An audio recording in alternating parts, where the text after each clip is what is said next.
মুসলিম মিল্লাতের পিতা হজরত ইব্রাহিম আলাইহিসসালাম প্রতি বছর কোরবানি আসে।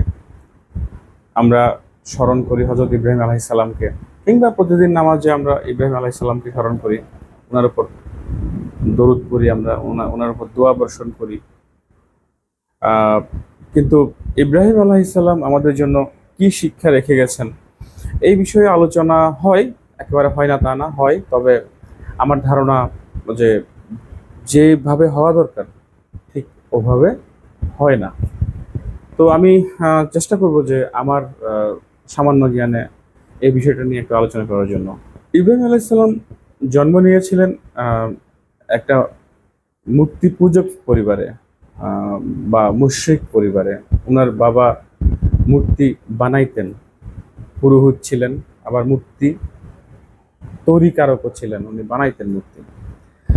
আর ওই সময় যে শাসক নমরুদ, যে নিজেকে একেবারে ওই যে খোদার পর্যায়ে নিয়ে চলে গিয়েছিল, যে কিনা হচ্ছে কি তার নিজের তৈরি বিধান পুরো জাতির উপর চাপিয়ে দিত। আর মানুষগুলো একদিকে হচ্ছে কি নমরুদের বিধান মেনে চলতো, আর তারা বিপদে আপদে ওই যে মানে স্পিরিচুয়াল, যে মানুষের যে স্পিরিচুয়াল নিড, ওইটা ফুলফিল করতো মূর্তি পূজা করে। তো ইব্রাহিম আলাইসাল্লাম মূর্তির যে কনসেপ্টটা ওটা ভেঙে দিয়েছিলেন, বা মানুষের নিজেদের তৈরি যে আইডলগুলো, সেটা শুধুমাত্র মূর্তি না, যে কোনো কিছু, কেউ বা আগুনকে পূজা করে, কেউ বা সূর্যকে পূজা করে।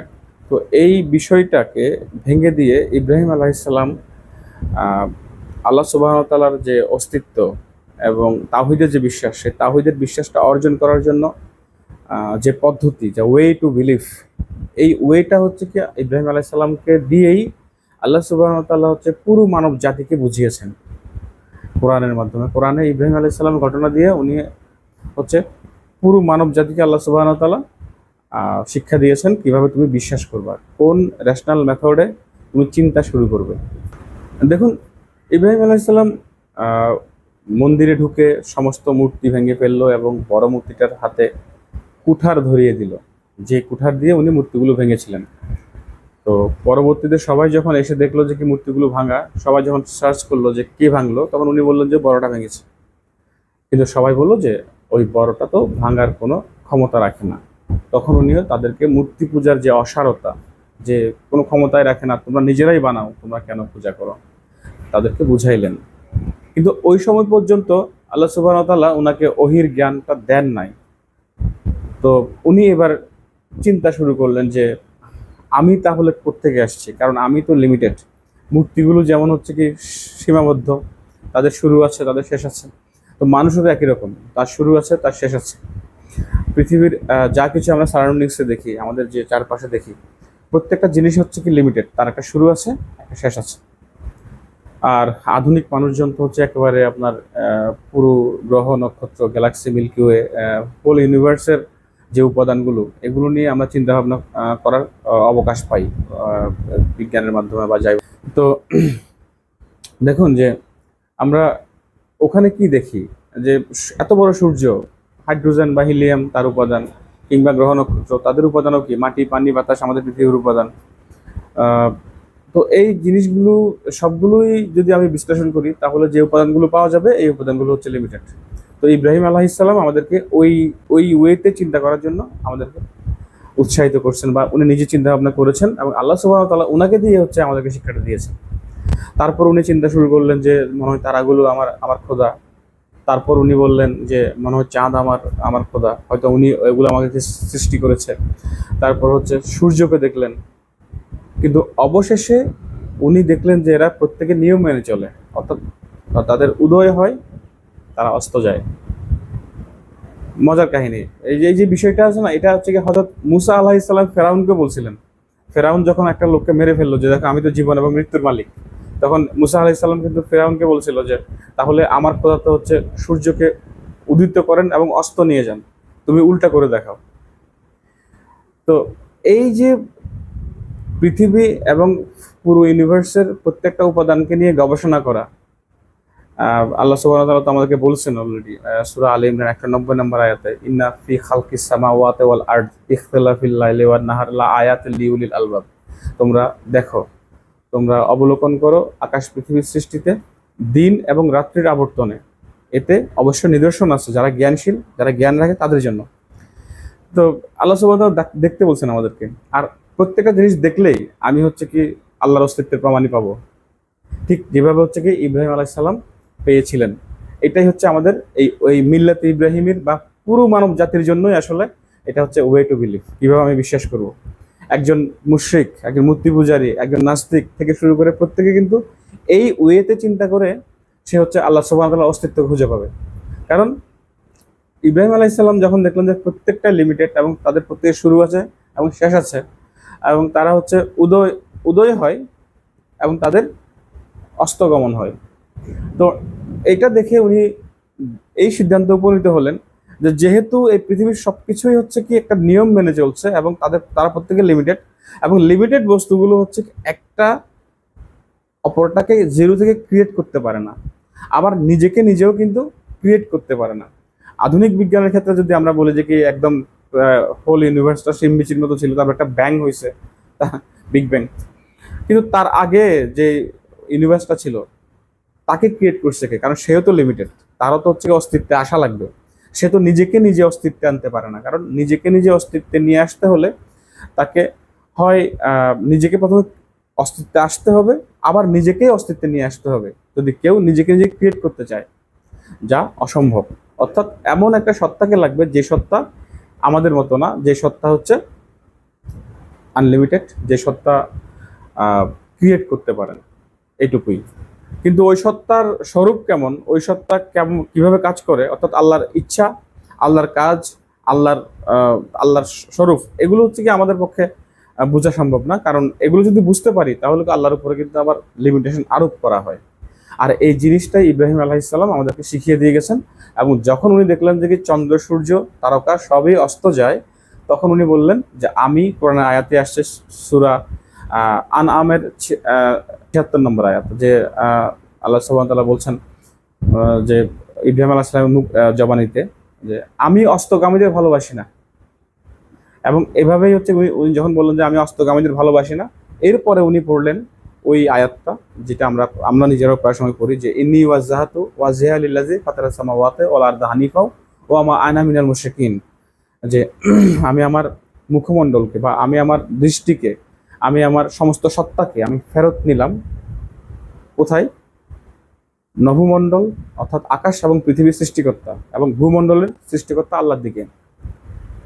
অর্থাৎ আমি বুঝে ফেললাম, আমি পেয়ে গেলাম আল্লাহ সুবহানাহু ওয়া তাআলাকে, আমি মারিফাত হাসিল করে ফেললাম, সুফিরা যেটা বলে আর কি। তারপর উনি বললেন যে আমি এখন থেকে আর মুশরিকদের অন্তর্ভুক্ত না, আমি আর এখন থেকে মুশরিক না, অবিশ্বাসী না। আমি বুঝতে পারলাম যে আমার একজন সৃষ্টিকর্তা আছেন এবং উনি এই বৈশিষ্ট্যের, বা উনি হচ্ছে কি এই সমস্ত ইউনিভার্সকে সৃষ্টি করার ক্ষমতা রাখেন। তো ইব্রাহিম আলাইহিস সালামের যে শুরুটা, মানে ওনার জীবনের শুরুটা হচ্ছে কি আমাদেরকে ঈমান গ্রহণ, মানে তাওহীদের ধারণা দিয়েই শুরু করেছেন। এরপরে দেখেন যে আল্লাহ সুবহানাহু ওয়া তাআলা ওনাকে যখন ওহীর জ্ঞান দিলেন, এবার ওনার সাথে দ্বন্দ্বটা শুরু হলো কার?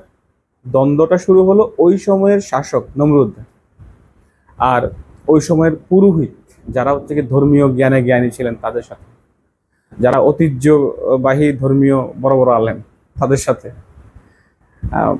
মজার ব্যাপার যে পৃথিবীর ইতিহাসে সমস্ত নবী রাসূলদের সাথে দ্বন্দ্ব হয়েছিল কার সাথে? ওই সমস্ত শাসকদের সাথে, এবং হচ্ছে কি ওই সময়ের প্রতিষ্ঠিত পুরোহিতদের সাথে। আপনি ঈসা আলাইহিস সালামকে দেখুন, আপনি মুসা আলাইহিস সালামকে দেখেন, আপনি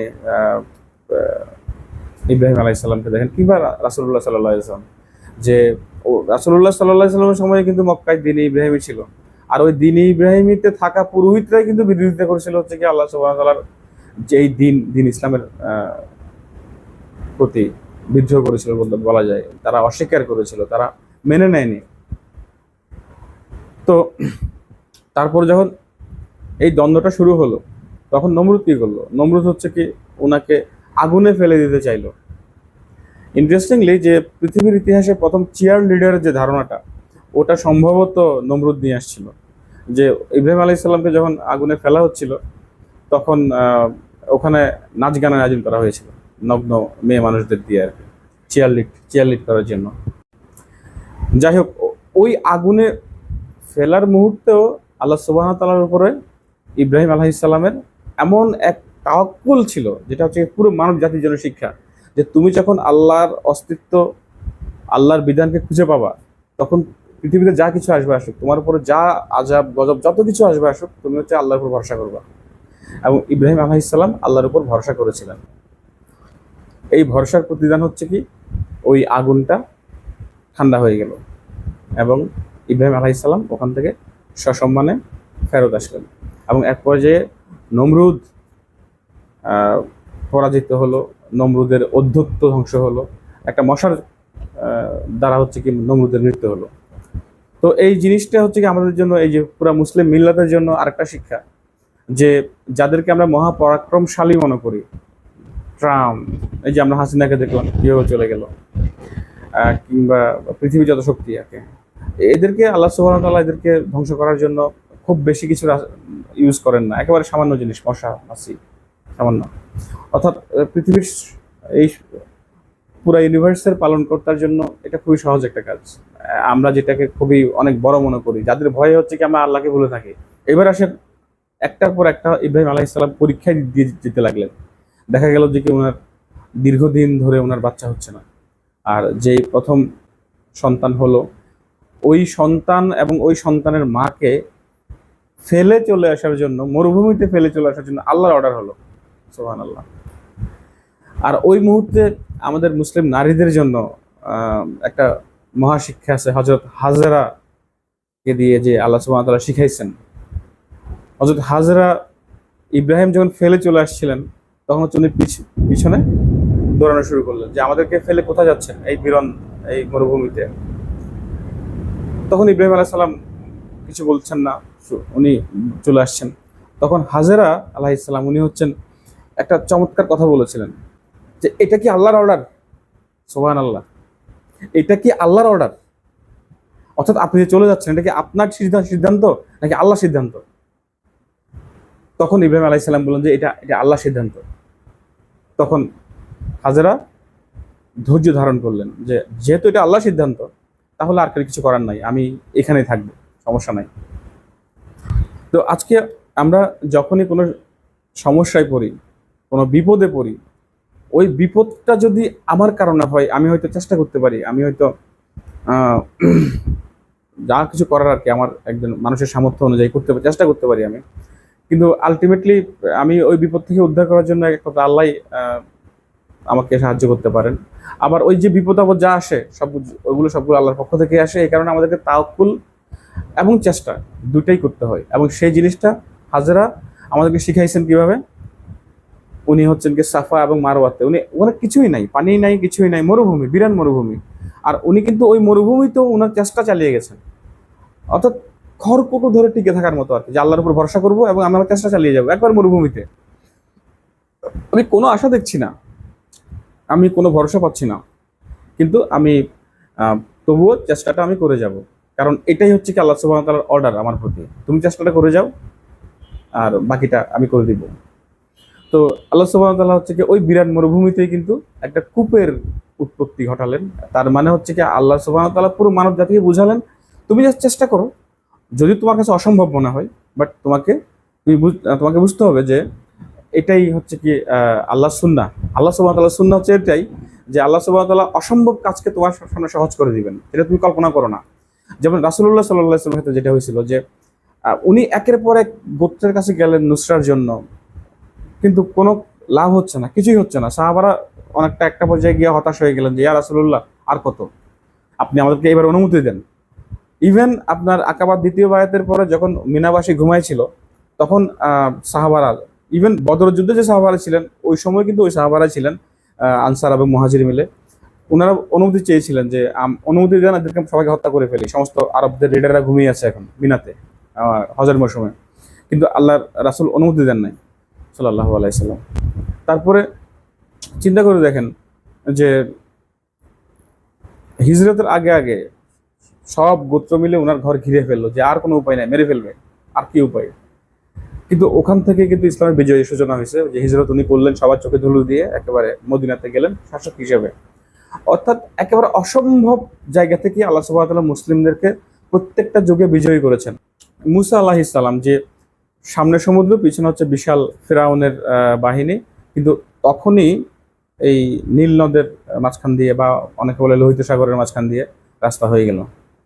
তো এভাবেই হলো যে আল্লাহ সুবহানাহু ওয়া তাআলা আমাদেরকে শিক্ষা দেন যে তোমরা চেষ্টা করবা, তোমরা হচ্ছে কি আল্লাহ সুবহানাহু ওয়া তাআলার পদ্ধতিতে, আল্লাহ এবং আল্লাহ রাসূল আমাদেরকে যেটা যেটা দেখিয়ে গেছেন ওই পদ্ধতিতে আমরা চেষ্টা করে যাব, যতই অসম্ভব মনে হোক। আমাদের দেখার বিষয় হলো হচ্ছে কি আল্লাহ কি বলছেন, আবার আল্লাহ রাসূল কিভাবে দেখাইছেন আমাদেরকে, আমরা হুবহু ওটাই ফলো করব, বাস। এইবার রেজাল্ট কি হবে, আমাদের জীবদ্দশায় কোনো বিজয় আসবে কিনা বা আদৌ কিছু হবে কিনা আমি জানি না, আমার জানার দরকারও নাই। কারণ আমি যদি ওটা ফলো করি তাহলে আমি সফল হয়ে যাব, আল্লাহ সুবহানাহু ওয়া তাআলা আমাকে আফটার লাইফ মাফ করে দিবেন ইনশাআল্লাহ। এটাই হচ্ছে কি আল্লাহ আমাদেরকে শিখাইছেন। এবার দেখেন যে ওই ঘটনার পরে ইব্রাহিম আলাইহিস সালামের এরপরে আরেকটা ঘটনা ঘটলো, যে শেষ বয়সের যে সন্তান ইসমাইল আলাইহিস সালাম, যে উনাকে তো একবার তো ফেলে আসলেন মরুভূমিতে। এইবার আল্লাহর অর্ডার হলো যে তুমি তোমার প্রিয় বস্তু কোরবানি করো। এবং প্রথমে উনি অনেকগুলো উট কোরবানি করলেন, কিন্তু আল্লাহ সুবহানাহু ওয়া তাআলা আবারও বললেন যে প্রিয় বস্তু, তো প্রিয় বস্তু কি, ওনার লাইফ শেষ বয়সের সন্তানটাই প্রিয়। তো উনি কিন্তু উনাকেও কোরবানি করতে রেডি হয়ে গেলেন। এবং এইখানে কিন্তু হযরত ইসমাইল আলাইহিস সালামের একটা অসম্ভব ব্যাপার আছে, যে এখানে উনার পিতা উনাকে জবাই করতে নিয়ে যাচ্ছেন, কিন্তু উনি ওই অবস্থায় কিন্তু পিতার প্রতি শ্রদ্ধা এবং আল্লাহর প্রতি তাওয়াক্কুল দুটা রেখেছেন। তো এখানে আমাদের পিতাদের, আমাদের সন্তানদের যারা, আমাদের আমরা বাপ মায়ের প্রতি যে আমাদের শ্রদ্ধার জায়গাটা, আমাদের যে দায়িত্বের জায়গাটা, এটাও আমাদের জন্য একটা শিক্ষা। অন্যদিকে যে যে কোনো মুহূর্তে আল্লাহ সুবহানাহু ওয়া তাআলার অর্ডার পালন করতে গিয়ে, কাজ করতে গিয়ে আপনার যে কোনো কিছু, আপনার ক্যারিয়ার, আপনার ফ্যামিলি, আপনার জীবন, আপনার সম্পদ, প্রত্যেকটা জিনিস ত্যাগ করতে হইতে পারে, মানে হবে গ্যারান্টি নেই, বাট হইতে পারে। ওই ত্যাগটা করার জন্য আপনি রেডি কিনা, আমরা রেডি কিনা। সো এই কারণে একটা কথা বলি প্রায় সময়, যে আমরা প্রত্যেকেই ইব্রাহিম, আমাদের প্রত্যেকের ইসমাইল আছে। আর আমাদের ইসমাইল হচ্ছে কি এই জিনিসগুলো, আমাদের জীবন, আমাদের সম্পদ, আমাদের সন্তান, আমাদের পরিবার, আমাদের ক্যারিয়ার, এই জিনিসগুলোকে আমরা হচ্ছে কোরবানি করার জন্য রেডি কিনা, যদি আল্লাহর অর্ডার হয়। মানে ধরেন আমি হচ্ছে দাওয়া করতে গেলাম, আমি হচ্ছে কি এই দিনকে স্টাবলিশ করার জন্য কাজ করতে গেলাম, তখন হচ্ছে কি দেখা গেল আমাকে হয়তো ওই যে শাসক আমার উপরে অত্যাচার করলো, আমাকে ধরে নিয়ে গিয়ে জেলে দিল, আমাকে হয়তো মেরে ফেলতে পারে, তাই না? কিন্তু আমি তো তাকে সত্য বলছি, আমার কোনো অপরাধ করছি না, আমি কাউকে মারছি না, কাউকে ধরছি না, কিছু করছি না, আমি জাস্ট সত্য বলছি।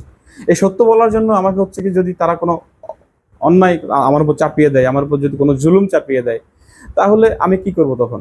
কারণ আমি তো কোনো অপরাধ করি নাই। ওই অবস্থায় হচ্ছে কি আমাকে ধৈর্য ধারণ করতে হবে। এবং এই যে আমার যে লাইফে যে স্যাক্রিফাইসটা, এটাই হচ্ছে আমার সেই কোরবানি, যে কোরবানিটা হচ্ছে কি ইসমাইল আলাইহিস সালামের মতো করে ইব্রাহিম আলাইহিস সালাম করছিলেন, ইসমাইল আলাইহিস সালামকে, যে ওনার সন্তানকে, ওনার শেষ বয়সের সন্তানকে, সবচেয়ে প্রিয় সন্তানকে। তো এই শিক্ষাটা আমরা যদি নিতে চাই, তাহলে আমরা পৃথিবীর কাউকে আসলে ভয় পাবো না। এবং পৃথিবীর যে কোনো ধরনের ঝুঁকি, যে কোনো ধরনের রিস্ক আমরা নিতে রাজি হয়ে যাব। এটাই হচ্ছে কোরবানির অন্যতম প্রধান শিক্ষা আমাদের জন্য। আর সর্বশেষ ইব্রাহিম আলাইহিস সালাম ওনার সন্তানকে নিয়ে কাবা ঘরের আবাদ করলেন, অর্থাৎ এই দিনকে স্টাবলিশ করলেন, দিনকে পৃথিবীতে স্টাবলিশ করলেন, প্রতিষ্ঠা করলেন। তো এই টোটালি হচ্ছে কি এই ইব্রাহিম আলাইহিস সালামের ঘটনা দিয়ে আল্লাহ সুবহানাহু ওয়া তাআলা আমাদেরকে অনেকগুলো শিখাইলেন, যে কিভাবে আল্লাহ সুবহানাহু ওয়া তাআলাকে বিশ্বাস করতে হবে, তাওহীদের ধারণা আমাদেরকে। এত আকীদা নিয়ে মারামারি কাটাকাটি, ভাই আমার আকীদা ইব্রাহিমের আকীদা, সিম্পল, আমি এই ওয়েতে বিলিভ করব। তারপর হচ্ছে কি শাসকদের সাথে আমার দ্বন্দ্ব হবে, পুরোহিতদের সাথে আমার দ্বন্দ্ব হবে, এবং তারা আমার উপর অত্যাচার করতে পারে, আমাকে ধৈর্য ধারণ করতে হবে। এরপর হচ্ছে কি আল্লাহ সুবহানাহু ওয়া তাআলার এই রাস্তায় হচ্ছে কি আমার অনেকগুলো কোরবানির প্রসঙ্গ আসতে পারে, আমাকে এই জন্য রেডি থাকতে হবে। এবং কখনোই ধৈর্য হারা হওয়া যাবে না, যতই প্রতিকূল পরিস্থিতি তৈরি হোক না কেন। কারণ এটা কোনোটাই হচ্ছে আমার ক্রিয়েট করা না। এই প্রতিকূল যে পরিস্থিতি, এটা আল্লাহ সুবহানাহু ওয়া তাআলা আমার উপর দিয়েছেন, এবং এর প্রতিদান আল্লাহ সুবহানাহু ওয়া তাআলা দিবেন, এবং এখান থেকে উদ্ধারও আল্লাহ সুবহানাহু ওয়া তাআলা আমাকে করবেন, যদি ইচ্ছা করেন আল্লাহ সুবহানাহু ওয়া তাআলা। তো এই হচ্ছে কোরবানি এবং ইব্রাহিম আলাইহিস সালাম থেকে আমাদের জন্য শিক্ষা, এই মানব জাতির জন্য শিক্ষা। আহ, যা কিছু আমি সত্য বললাম আল্লাহ সুবহানাহু ওয়া তাআলার পক্ষ থেকে, এবং যা কিছু আমি ভুল বললাম তা অবশ্যই আমার পক্ষ থেকে, আমি আল্লাহর কাছে এই জন্য ক্ষমা চাই। আহ, আমাদেরকে আল্লাহ সুবহানাহু ওয়া তাআলা মাফ করে দিন, এবং এখান থেকে সঠিক শিক্ষাটা নিয়ে আমাদের জীবনে কাজে লাগানোর তৌফিক দান করুন। আমিন। আসসালামু আলাইকুম ওয়া রাহমাতুল্লাহ।